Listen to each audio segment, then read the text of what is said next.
Hi everyone! Today we'll be learning how to identify and graph a conic section from an expanded equation.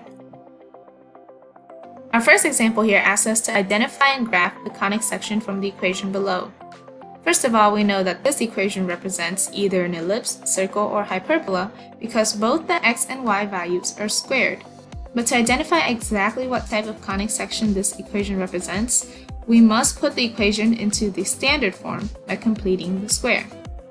And to do that, we first need to make the coefficients of x squared and y squared equal to 1 by factoring out the 9 from 9x squared and negative 18x, and the 25 from the 25y squared and negative 150y.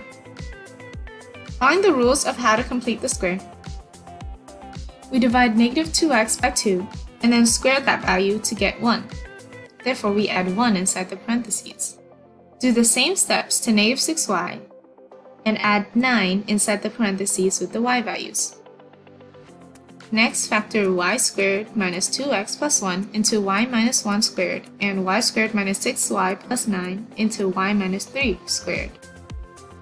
To make sure the equation remains true, we must add the same values we have added on the left-hand side to the right-hand side.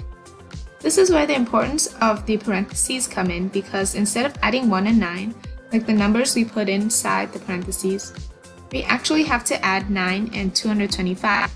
This is because we did not add 1 and 9 to the left-hand side, but rather 9 times 1 and 25 times 9.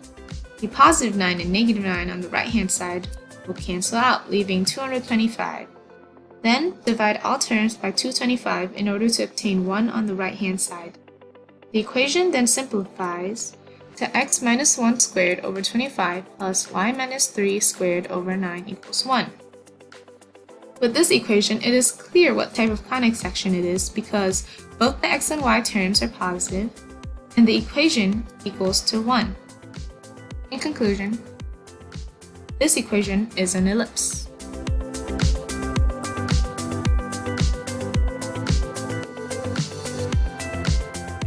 Now, to graph the equation from earlier, we use the standard form.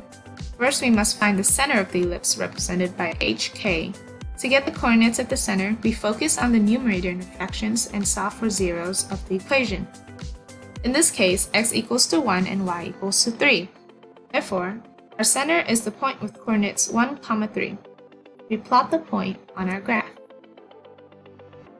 Next, we find the a value by taking the square root of the bigger value 25. Our a value is then 5. To graph this, we start at the center of the ellipse at 1, 3 and move 5 units to the right and 5 units to the left. We move horizontally because the a value is in the fraction with x. To find the b value, we take the square root of the smaller number, in this case 9, to get b equals 3. Graph this by starting at the center of the ellipse, then move 3 units up and 3 units down. Finally, we can graph the ellipse by drawing it so that the graph intersects all plotted points around the center.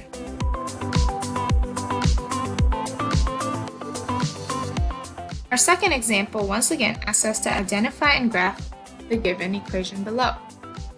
Before we are able to identify this conic section, we have to convert it into standard form like we did in the first example. Factor out the terms in front of terms with x and y to be able to complete the square.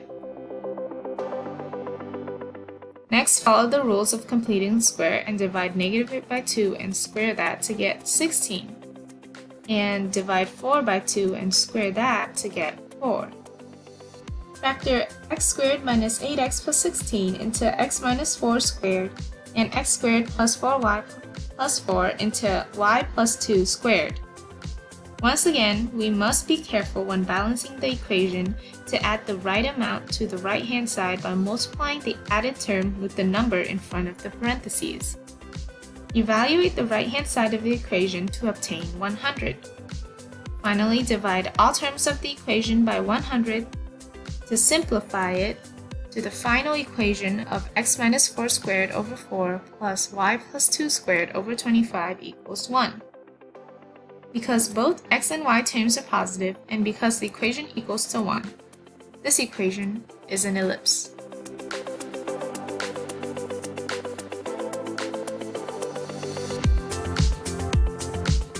On to graphing the previous equation, we apply the same steps we completed in the first example, but with different numbers. First, find the value of the center, hk, by solving the numerators of the fractions. We get the center of the ellipse to be 4, -2. Graphing that in our plane by moving 4 units to the right and 2 units down and plot a point. Next, find the a value by taking the square root of the bigger number, 25, and get a equals 5.